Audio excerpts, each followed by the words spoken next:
Hey, what's up? This is JD And I'm Eric. from scene-stealers.com. Don't forget the dash.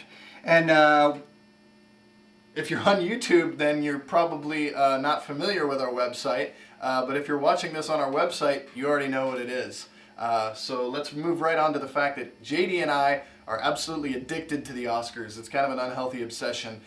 This year, we're going to do another Oscar party in our hometown in Lawrence, Kansas. But if you don't live in Lawrence, Kansas, never fret. We're actually going to have an online Oscar contest this year where you can try to beat us in our Oscar picks, and whoever gets the most right is going to get some fantastic, crazy prize, which we have yet to be determined yet. So go to scene-stealers.com, scene-stealers.com, and enter the Oscar contest. And just to make things a little bit more interesting, we're going to give you all our picks right now, so it shouldn't be too hard to beat us. First of all, JD, are the Oscars even going to happen this year? I don't know. It's kind of crazy. I was really surprised the SAGs are going ahead. Right. So obviously they've chosen not to boycott that, but it's really up in the air whether the Oscars are even going to happen, which kind of Did you freaks see me the out. Golden Globes? I didn't. That was actually. awful. Billy Bush murdering people's names and getting explanations wrong of movies, and it was kind of sad. What sucks is, yes, the Oscars are self-congratulatory, and these stars don't need any help and they don't need any money, certainly. But for film lovers like JD and myself, we like the Oscars because it gives a chance for smaller films to get recognition. And this year, there's no big Hollywood hit. There's no clear front runner. And so it really sucked that the Golden Globes didn't have anybody on TV promoting movies like There Will Be Blood and No Country for Old Men. So if the Oscars don't do it either, then who knows how these movies are going to do it, if anyone's going to see them. Well, and what a shame it would be this year too, because I'm so excited for the exposure that Paul Thomas Anderson's getting for one of the best And the movies. Coen brothers. Yeah.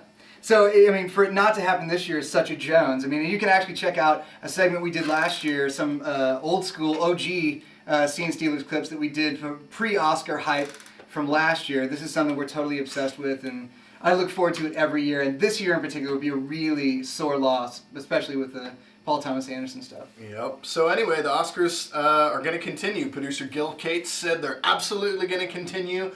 In what form, we have no idea. Jon Stewart is going to be the host. We know that much. I don't know if SAG sticks with the Writers Guild, then the stars will not cross the picket line, and there will be no stars. And without the stars, the Oscars could suck really bad. Yeah. Or maybe they'll be great, because we'll just have 2 or 3 hours of Jon Stewart. Who knows? You know, when apparently he'll just have to go off the top of his head because he can't technically write anything beforehand. There you go. Because he's probably in the Writers Guild. Oh, that's true. Well, he made a deal with his writers, so who knows? Yeah. Anyway, we were going to talk about snubs. We don't have much time left to talk about the snubs. Let's go through some general ones real quick. Angelina Jolie, snubbed. Best Actress. Right. Mighty Heart. Didn't happen.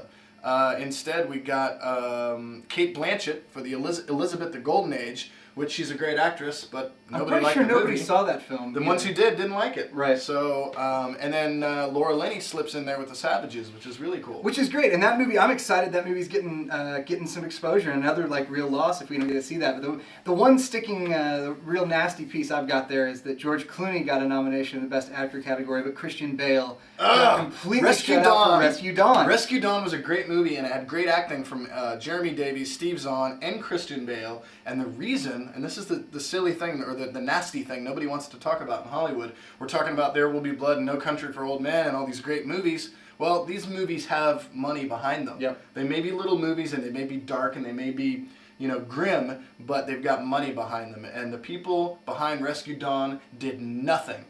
Absolutely nothing to make sure that it got nominated. And the Oscars are also about promotion. Without promotion, you can't get a nomination. And that film came out early in the year, and without the machinery behind it to really push the film, it's not going to get the exposure it needs. I was excited, though. I'm bummed that Knocked Up got no recognition in the screenplay category, but in an unusual turn, both Juno and Lars and the Real Girl, which are comedies, actually did get recognized. So I'm glad there were some props for comedy, but I'm also really disappointed that screenplay didn't get a nod. Knocked Up got screwed overall because it's on AFI's top 10 of the year. It's one of the 10 best movies of the year, according to AFI, but not one nomination at the Oscars. Another movie that didn't get any nominations that was on AFI's list, Before the Devil Knows You're Dead. Sidney Lumet, nothing. So, unfortunately, this is the end of this segment. So, I know you're glued to your internet right now, your series of tubes, so be sure to tune in for the next installment, which you could probably just click on. Yeah. We'll pick up with a few more snubs next time and then move on to our picks for some of the hot Oscar categories.